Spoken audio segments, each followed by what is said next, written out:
Permission to be Powerful is a reader-supported publication. To receive new posts and support my work, consider becoming a free or paid subscriber. I thought I had learned my lesson. More than a decade ago, I walked away from a woman who lied, cheated, and left me doubting my own reality. I wrote out every reason why I would never go through that again, why I would never let anyone else erode my self-respect like that. And yet, I did. Not just once. Again and again. The faces changed, the details shifted, but the story stayed the same. Every time, I convinced myself this one was different. Every time, I found myself trapped in another cycle of emotional starvation, neglect, and mind games. It took me years to see the truth. I wasn't choosing these women. I was recreating my childhood. We don't repeat toxic relationships by accident. We do it because something deep inside us is trying to resolve unfinished business. The emotional wounds we suffered as children, the love we chased but never fully received, become the blueprint for what we pursue as adults. I relentlessly pursued emotionally unavailable women because, on some level, I believed if I could just make one of them love me, I could finally rewrite the past. Of course, it never worked. Because healing doesn't come from repeating the pattern. It comes from breaking it. And breaking it? That's the hardest thing I've ever done. The pattern. How I kept ending up here. I used to think I was just unlucky in love. That I just happened to attract difficult women. That maybe I was too soft, too sensitive, or too willing to see the best in people. What I didn't realize was that my bad luck wasn't luck at all. It was a script. I was replaying the exact same dynamics I had learned as a kid. Love meant chasing. I had to earn it, prove myself, be good enough to receive it. Love meant inconsistency. One day, I'd feel cherished. The next, ignored. Love meant sacrifice. The more I gave up my needs, the more worthy I felt. Love meant pain. If I wasn't suffering, it didn't feel real. I didn't just tolerate emotionally unavailable women. I sought them out.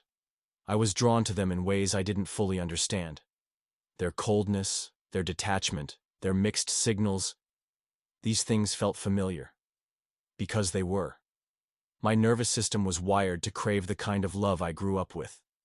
Unpredictable. Distant. Conditional.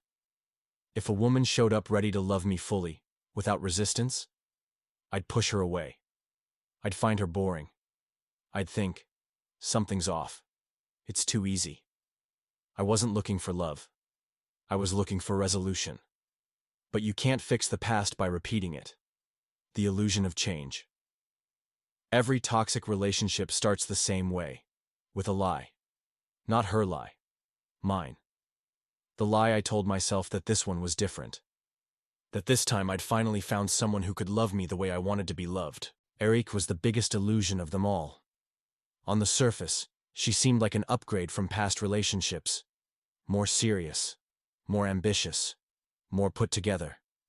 But underneath, she was even more oppressive. The same dynamics I had run from before. Manipulation, emotional starvation, power games, were all still there, just wrapped in a different package. A new mask on the same demon. But I couldn't see it at first. Because when you're still caught in the cycle, you mistake familiarity for love. So I stayed. Longer than I should have. I tolerated things that should have been deal breakers.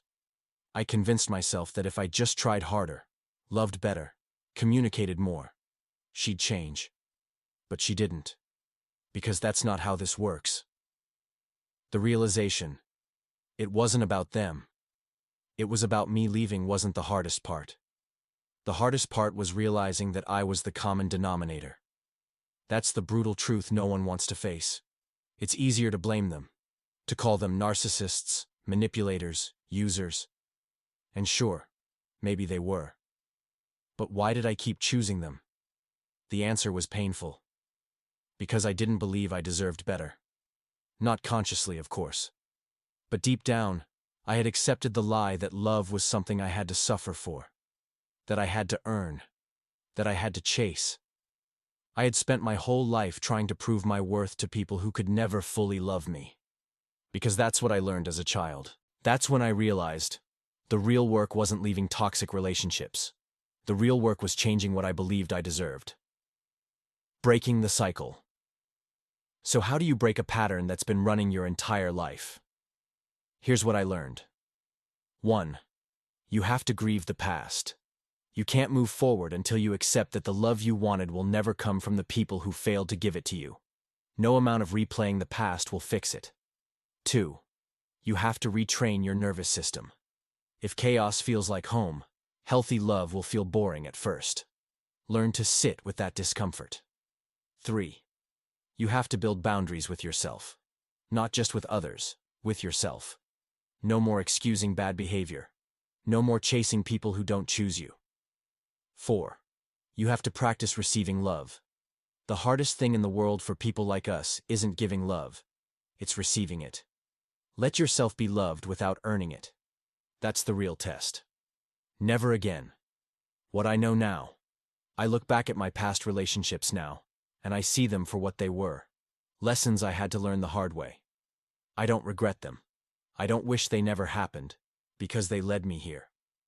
But there are things I will never tolerate again. Anyone who makes me beg for love. Anyone who weaponizes affection and gives it conditionally. Anyone who confuses power struggles for passion. Anyone who tries to make me prove my worth instead of recognizing it. I used to think breaking the cycle meant just finding the right person. I was wrong. Breaking the cycle means becoming the person who would never tolerate it again. And that's exactly who I've become. Self-Love University isn't about blaming your past. It's about finally understanding it, so you stop repeating it. If you're tired of chasing love that feels like punishment, if you're ready to stop confusing familiar with safe, this is where the pattern ends. Not by finding the right person, by becoming the one who would never settle again. That's where the healing starts. Self-Love University isn't about fixing you. It's about helping you see the patterns you've been stuck in, so you can finally break them. No blame, no shame, just clarity. If you're done repeating old stories, this is where the new one begins. Enrollment's open. Only requirement? The willingness to stop settling. Until next time, Anton Dancer, writer, Buddhist. Permission to be Powerful is a reader-supported publication. To receive new posts and support my work, consider becoming a free or paid subscriber.